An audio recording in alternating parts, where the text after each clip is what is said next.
दोस्तों, the knowledge channel science, history और reality पर आधारित है, लेकिन आज जो मैं आपको बताने जा रहा हूँ वो बेहद असामान्य है। आज मैं आपको बताने वाला हूँ दुनिया के कुछ ऐसे इत्तेफाक जो इतने हूबहू है कि आप सोचने पर मजबूर हो जाओगे कि आखिर ऐसा कैसे संभव है।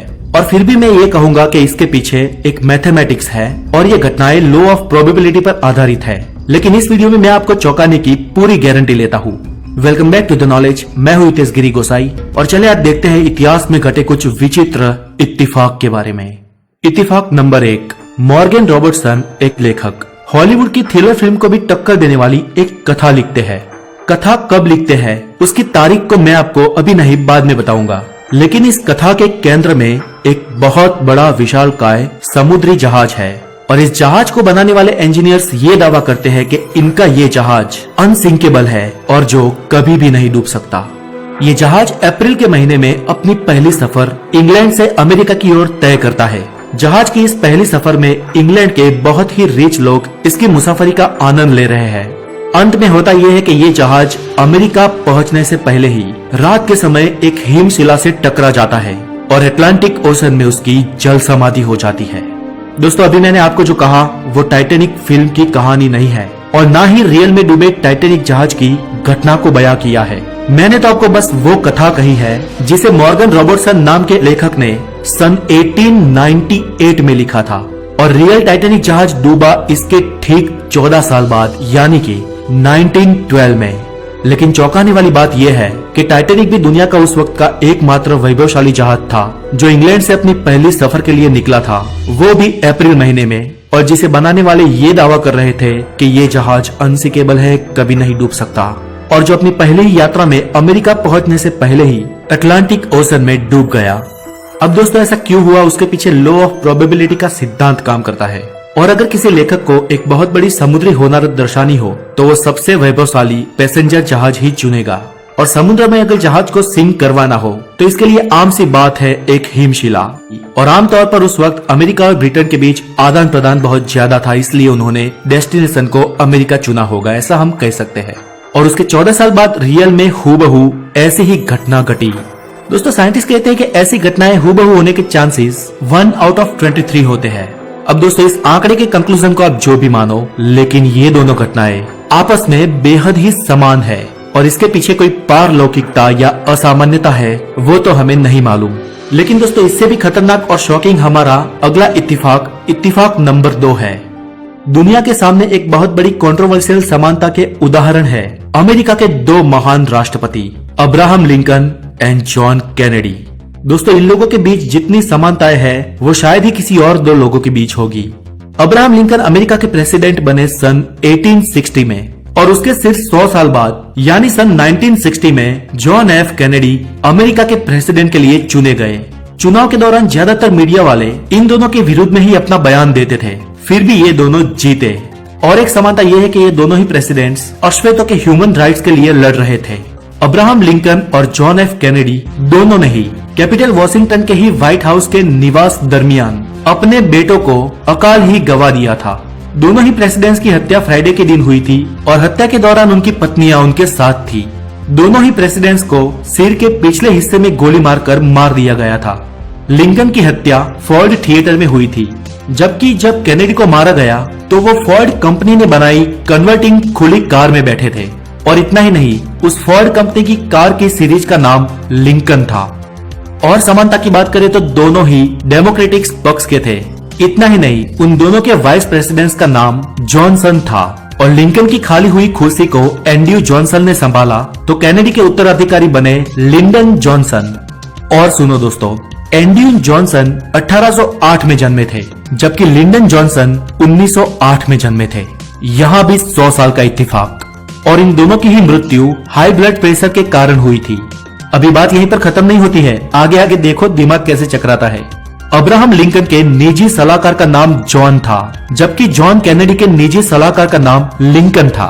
अब हत्यारों की बात करें तो लिंकन को मारने वाला शख्स जॉन विल्क्स बूथ का जन्म 1839 में हुआ था और कैनेडी के हत्यारे ली हार्वे ऑसवाल्ड का जन्म 1939 को हुआ था। और यहाँ पर भी वो 100 का मैजिकल नंबर आ जाता है।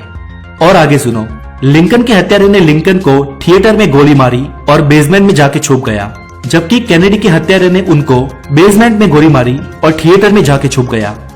अब दोस्तों, अमेरिका के इन दोनों ही प्रमुखों के जीवन की ये घटनाएं इतनी हद तक समान है कि जिस पर विश्वास ही नहीं हो सकता। लेकिन सच्चाई यही है कि ये खतरनाक इत्तेफाक इन दोनों के बीच हुआ। लेकिन दोस्तों, जब कैनेडी 1963 में मरे तब पूरे विश्व की जनसंख्या लगभग 3.25 अरब थी और विशेषज्ञों का कहना है कि उनमें से 100, 200 या 300 लोगों के बीच ऐसी समानताएं होना नामुमकिन नहीं है।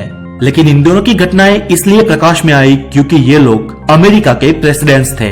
तो कुछ इत्तेफाक पे मानने वाले लोगों का कहना है कि ये दोनों की जीवन की घटनाएं सामान्य नहीं है, और उनका ये भी कहना है कि ये असामान्य से दिखने वाली घटनाएं इसलिए हुई क्योंकि जॉन एफ कैनेडी ही अब्राहम लिंकन के अगले अवतार थे। अब दोस्तों, इस दोनों ही विरोधी पार्टियों की बात में कितनी सच्चाई है ये तो रब ही जाने। लेकिन इससे भी ज्यादा शॉकिंग और रोमांचक है हमारा इत्तेफाक नंबर 3। अमेरिका के न्यूयॉर्क शहर में दो कपल एक ही अपार्टमेंट में आसपास पड़ोसी के तौर पर रहने लगे थे। अब पश्चिमी संस्कृति में ज्यादातर पड़ोसियों के साथ बोलने चालने का व्यवहार तो होता नहीं, इसलिए इन दोनों पड़ोसियों के बीच भी ज्यादा बैठने उठने या बोलने का या अपनी इन्फॉर्मेशन शेयर करने का व्यवहार न था। अब ये दोनों पड़ोसी या यूं कहें कि दोनों कपल वैकेशन में किसी जगह पे जाने के लिए रवाना हुए और दोनों ही वास्तव में एक दूसरे के इस घूमने के प्लान के बारे में कतई नहीं जानते थे। अब दूसरे दिन दोनों कपल जब होटल में अपने अपने रूम से चाय नाश्ते के लिए बाहर निकले तो उन्होंने वहाँ पे देखा कि उनका कमरा एक दूसरे के बगल में ही था। मतलब ये लोग वहाँ पे भी पड़ोसी ही थे। ये घटना है सन 1971 की, जब दुनिया में कुल 143 स्वतंत्र देश थे। और ताजुब इस बात का कि इन दोनों न्यूयॉर्क के दंपति को घूमने के लिए एक ही देश यानी कि फ्रांस मिला, और वो भी एक ही शहर यानी कि पेरिस में ही वो लोग घूमने के लिए गए। और उसमें भी उन्होंने सेम होटल बुक की और कमरा भी आया तो बगल वाला। और वैकेशन के लिए जब वो अपने घर न्यूयॉर्क से निकले तो कोइंसिडेंटली डेट भी सेम थी। इन शॉर्ट, लिंकन और कैनेडी जैसे कई सारे इत्तेफाक यहाँ पर इकट्ठा हुए।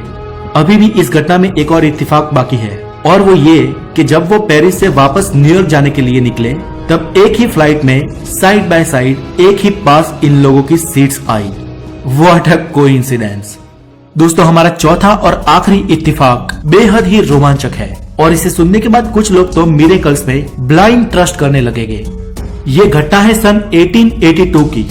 एक ब्राजीलियन बोट एराग्वारी के कप्तान को समुद्र के किनारे एक बोतल दिखाई दी। कप्तान ने जब उस बोतल को खोला तो उसमें एक चिट्ठी थी जिसमें एक मैसेज लिखा था, जिसमें लिखा था कि मैं सी हीरो नाम के जहाज का को कैप्टन हूँ और हमारे जहाज पे लुटेरों ने हमला किया है और कैप्टन को मार दिया है। इस मालवाहक जहाज में मुझे सिर्फ इसलिए जिंदा रखा है क्योंकि मैं इस बोट को चला सकूं। हम अमेज़न नदी की ओर 28 लैटिट्यूड और 22 लॉन्जिट्यूड की ओर घंटे के 5 किलोमीटर की रफ्तार से आगे बढ़ रहे हैं। मुझे तत्काल मदद की जरूरत है। इस चिट्ठी पर तारीख नहीं लिखी थी, फिर भी एराग्वारी बोट के कैप्टन सी हीरो जहाज की मदद पे जाने के लिए निकल गए। वो जब बताए हुए स्थान पे पहुंचे तो उनको सामने हकीकत में सी हीरो जहाज दिखाई दिया। सी हीरो में से सामने से गोलियां चली तो इस कप्तान ने भी अपने साथियों के साथ सामने वार करके सी हीरो जहाज पर कुछ देर में ही कब्जा कर लिया। सी हीरो के को कैप्टन वहाँ पर मौजूद थे। वो इस बचाव अभियान से बेहद ही खुश थे और आभार व्यक्त कर रहे थे, लेकिन उनको ये समझ नहीं आ रहा था कि इन लोगों को उनकी मदद के लिए आखिर भेजा तो भेजा किसने। उन्होंने एराग्वारी के कैप्टन को अपने आश्चर्य की बात जब की तो एराग्वारी बोट के कैप्टन शॉक हो गए, क्योंकि इस को कैप्टन ने कहा कि मैंने किसी बोतल में चिट्ठी में लिख के कोई भी संदेश भेजा ही नहीं था। फिर भी चिट्ठी में लिखे उस संदेश का एक एक शब्द सच था। इसके बाद ये मामला कोर्ट मार्शल्स की अदालत में गया और एराग्वारी बोट के कैप्टन ने वो चिट्ठी अदालत में पेश की और सी हीरो बोट के को कैप्टन वो चिट्ठी उन्होंने खुद लिखी है ऐसा हरगिज इनकार करते रहे। लेकिन जब तथ्यों की पड़ताल हुई और जब रहस्य से पर्दा उठा तब उसे कोई मानने को तैयार न था, क्योंकि हकीकत ये थी कि ये हूबहू घटना 16 साल पहले जॉन पार्मिंट ने अपनी काल्पनिक नोवेल में लिखी थी और जिसका मुख्य किरदार सी हीरो नाम की बोट था। अब मजे की बात यह है कि जॉन पार्मिंट की इस नवल कथा के प्रकाशक ने इस नोवेल की पब्लिसिटी करने के लिए कई सारी बोतल दरिया में तैराई थी और इत्तेफाक से एराग्वारी के कैप्टन को जो बोतल मिली वो उसी पब्लिशर ने समुद्र में डाली बोतल में से एक थी। और शॉकिंग बात यह है कि 16 साल बाद उस नॉवेल में लिखी कथा का रियल लाइफ में रिप्ले हुआ और एराक्वाली के कैप्टन ने घटना स्थान पे जाकर सी हीरो बोट को और उसके को कैप्टन को छुड़वाया और ये सब इलॉजिकल लगने वाली घटनाएं वास्तव में घटी थी। अब दोस्तों इस विचित्र घटनाओं के पीछे एक लॉजिक है या यूं कहे कि मैथमेटिक्स है और ऐसी कई घटनाएं हमारे आसपास घटती है जिसपे कई बार हमारा ध्यान जाता है तो कई बार नहीं। लेकिन ऐसी अनायास या इत्तेफाक से घटने वाली घटनाएं इस चलने वाली दुनिया के कई लॉज में से एक लॉ की उत्पत्ति है। अब दोस्तों जो मैं आपको कहने जा रहा हूँ उस पे पता नहीं आप विश्वास करोगे या नहीं करोगे, लेकिन आपको बताने लायक एक खास बात इस वीडियो बनाते बनाते मेरे साथ घटी। दोस्तों इस वीडियो की ऑडियो को मैं अपने घर के फर्स्ट फ्लोर पे बैठ के रिकॉर्ड कर रहा था और मैंने अपनी वाइफ को फोन लगाया। फोन इसलिए लगाया क्योंकि मैं चाहता था कि मेरी बनाई हुई इस रिकॉर्डिंग को वो सुने।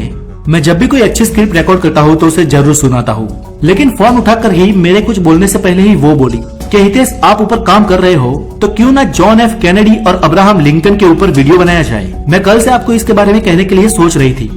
अब दोस्तों मेरी स्क्रिप्ट का या टाइटल का भी मैंने किसी से भी जिक्र नहीं किया था, लेकिन इसी स्क्रिप्ट की रिकॉर्डिंग करते करते जब उसे मैंने अपनी वाइफ को सुनाना चाहा तो उसने भी हूबहू वही टॉपिक मुझे सजेस्ट किया जो मैं ऑलरेडी रिकॉर्ड कर चुका हूँ। ये बात मेरे साथ आज ही घटी और इन चारों घटनाओं के बाद मैंने इस छोटी सी मेरी वाली घटना की रिकॉर्डिंग कर दी।